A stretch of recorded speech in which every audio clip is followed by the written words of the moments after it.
ஸ்கின்னோட தன்மையை பொறுத்து நம்மளோட skin routines and how taking care of the ஸ்கின்னும் வந்து சேஞ்ச் ஆகும். ஆன்லைனில் பார்க்குற அட்வர்டைஸ்மெண்ட்ஸில் பார்க்குற எல்லாத்தையுமே வாங்கி அவங்க ஸ்கின்ல ட்ரை பண்ணுறாங்க. ஸ்கின்ல இருக்க கொலாஜன், எலாஸ்டின் இதெல்லாம் ரொம்ப ரிச்சாக அண்ட் ஃபர்மாக இருக்கும். Then cell turn over is also good. கரண்ட்டாக இருக்க ட்ரெண்டில் வந்து மேஜராக பண்ணுற மிஸ்டேக்ஸ் என்னென்னா,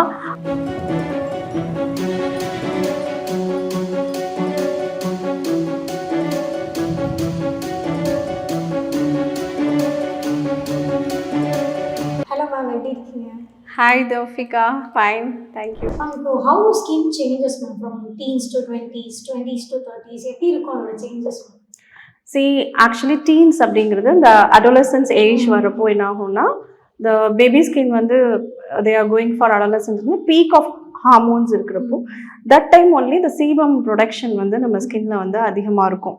ஸோ அப்போ தான் வந்து the children will start feeling ரொம்ப ஆயிலியாக ஃபேஸ் இருக்கிறது, பாடியில் ஆர்டர் ஸ்மெல் வர ஆரம்பிக்கிறது, தலையில் டேண்ட்ரஃப் வர ஆரம்பிக்கிறது, பிம்பிள்ஸ் வர ஆரம்பிக்கிறது. இது எல்லாமே வந்து இந்த அடலசன்ஸ் பீரியடில் தான் ஸ்டார்ட் ஆகும். ஏர்லி 20ஸ்லாம் வந்து பார்த்திங்கன்னா நம்மளோட ஸ்கின்ல இருக்க கொலாஜன், எலாஸ்டின் இதெல்லாம் ரொம்ப ரிச்சாக அண்ட் ஃபர்மாக இருக்கும். Then cell turn over is also good.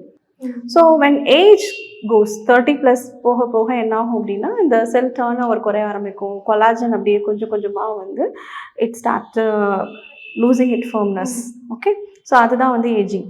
So அதுக்கப்புறம் என்ன ஆகும் அப்படின்னா, நம்மளோட சன்னில் வந்து நம்ம எக்ஸ்போஸ் ஆகிட்டே இருக்கும் இல்லையா, ஒவ்வொரு டீகேடும். ஸோ இந்த சன்னில் எக்ஸ்போஸ் ஆக ஆக என்ன ஆகும் அப்படின்னா இந்த ஃபோட்டோ ஏஜிங் சொல்லுவோம். ஸோ ஸ்லோலி வந்து ஒரு ஃபைன் லைன்ஸு, அப்புறம் சன் ஸ்பாட்ஸ் இதெல்லாம் வந்து பிக்மெண்டேஷன் இதெல்லாம் வந்து ஏர்லி 30ஸ்ல ஸ்டார்ட் ஆகும். அண்ட் 40ஸ்ல வந்து இது அதிகமாகும். ஸோ அப்போ வந்து கொஞ்சம் இந்த ஃபேட் லாஸஸ்லாம் கொஞ்சம் ஆக ஆக இந்த ஃபேஸோட ஷேப் மாறலாம். ஸோ இப்படி தான் வந்து ஒரு டிகேட்ஸ் ஆஃப் ஏஜ்லேயும் வந்து ஸ்கின் சேஞ்சஸ் ஆகும். ஸோ ஒரு ஏஜ்லேயும் நம்ம அதுக்கேற்ற மாதிரி ஸ்கின் கேருமே சேஞ்ச் பண்ணிட்டு டெஃபினெட்லி நீங்கள் சொன்ன மாதிரி. ஸோ ஒவ்வொரு டீகேட்லேயும் ஸோ அதோட ஸ்கின்னோட தன்மையை பொறுத்து நம்மளோட skin routines and how taking care of the ஸ்கின்னும் வந்து சேஞ்ச் ஆகும். Okay ma'am, thank you so much ma'am. ஆக்சுவலாக இது ஒரு நல்ல இன்ஃபர்மேஷன். நிறைய பேர் வந்துட்டு அவங்க டீனில் இருக்கிற அந்த ஸ்கின் டைப்பே தான் கடைசி வரைக்கும் இருக்குன்னு நினச்சி ஒரே ஸ்கின் கேர் ப்ராடக்ட்டே நினச்சிருக்காங்க. பட் இந்த அடல்ட்ஸில் வந்து பேபி ப்ராடக்ட்ஸ் தான் நான் யூஸ் பண்ணுறேன் இன்னும் அப்படின்னு சொல்கிறவங்கலாம் இருக்காங்க. ஸோ இது ஒரு நல்ல இன்ஃபர்மேஷனாக இருக்கும்னு நினைக்கிறேன் ஆடியன்ஸ்க்கும். ஓகே மேம், இப்போ பீப்புள்ஸ் வந்து ரெகுலராகவே எல்லாருமே ஸ்கின் கேர் பண்ண ஆரம்பிச்சிட்டாங்க. ஸோ ரெகுலராக பீப்புள்ஸ் அவங்க பண்ணுற ஸ்கின் கேரில் மேஜராக பண்ணுற மிஸ்டேக்ஸ் என்ன இருக்குது? சரி, இப்போ கரண்ட்டாக இருக்க ட்ரெண்டில் வந்து மேஜராக பண்ணுற மிஸ்டேக்ஸ் என்னென்னா, அவங்க பார்க்குற ஆன்லைனில் பார்க்குற அட்வர்டைஸ்மெண்ட்ஸில் பார்க்குற எல்லாத்தையுமே வாங்கி அவங்க ஸ்கின்ல ட்ரை பண்ணுறாங்க.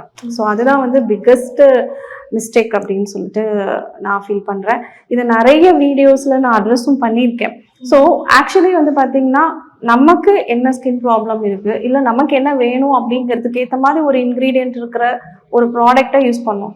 ஸோ ஒரு ப்ராடக்ட் யூஸ் பண்ணுறப்போ இந்தந்த கம்போசிஷனில் இருக்கிறது இத்தனை பீரியட் யூஸ் பண்ணாதான் அதோட ரிசல்ட்டே நமக்கு தெரியும். Okay, but people are keep on changing. Okay, so இதுக்கு ஒரு சிம்பிள் சொல்யூஷனை ஒரு டெர்மட்டாலஜிஸ்ட்டை பார்த்து கன்சல்ட் பண்ணிட்டு ஒரு okay this the product doctor suggest பண்ணியிருக்காங்க அப்படின்னா அதில் கன்சிஸ்டண்ட்டாக அதை யூஸ் பண்ணாலே you get the result. If not also there are lot of procedures also you can take. Okay, இப்போ ரெகுலராக பீப்புள்ஸ்லாம் வந்துட்டு ஸ்கின்ல ஏதாவது ப்ராப்ளம் வந்துட்டால் மட்டும்தான் டெர்மட்டாலஜிஸ்ட் கிட்ட வராங்க. ஸோ எந்த ஒரு ப்ராப்ளமும் இல்லைனாலும் ஒரு ப்ராடக்ட் யூஸ் பண்ணுறதுக்கு முன்னாடி டெர்மட்டாலஜிஸ்ட் கன்சல்ட் பண்ணுறது ரொம்ப நல்லது இல்லை? ஆமாம், கண்டிப்பாக நல்லது. ஏன்னா இப்போ அந்த அளவுக்கு வந்து நிறைய ப்ராடக்ட்ஸ் இருக்கு, ஆப்ஷன்ஸ் இருக்கிறப்போ அவங்களுக்கு அந்த கன்ஃபியூஷன்ஸ் இருக்கு, என்ன யூஸ் பண்ணலாம் அப்படிங்கிற கன்ஃபியூஷன்ஸ் இருக்கு. ஸோ தேவையில்லாமல் எதையாவது யூஸ் பண்ணி அதனால சைடு எஃபெக்ட்ஸோ இல்லை, ஏன்னா வந்து சில பேர் வந்து பார்த்தீங்கன்னா நிறைய ஸ்டீராய்ட்ஸ் யூஸ் பண்ணிடுறாங்க, இல்லை ரெட்டினாயில்ஸ் இருக்கிற க்ரீம்ஸை நிறைய எக்ஸஸாக யூஸ் பண்ணிடுறாங்க. ஸோ உங்களுக்கு தெரியாமல் யூஸ் பண்ணனால அதனால வர சைடு எஃபெக்ட்ஸ் வந்து it's very difficult to handle when compared. So அதுக்கு இது ஒரு சிம்பிள் சொல்யூஷனாக இருக்கும். And you are also spending money also, right? So அந்த ஸ்பெண்டிங் மணிக்கு கரெக்டான ப்ராப்ளம்க்கு கரெக்டாக அட்ரஸ் பண்ணி ஒரு கம்போசிஷன் சூஸ் பண்ணுறப்போ it's worth. Okay, thank you doctor. Thank you so much for useful information. கண்டிப்பாக நம்ம அகைன் மீட் பண்ணி நிறைய விஷயங்கள் டிஸ்கஸ் பண்ணலாம். And guys, stay tuned.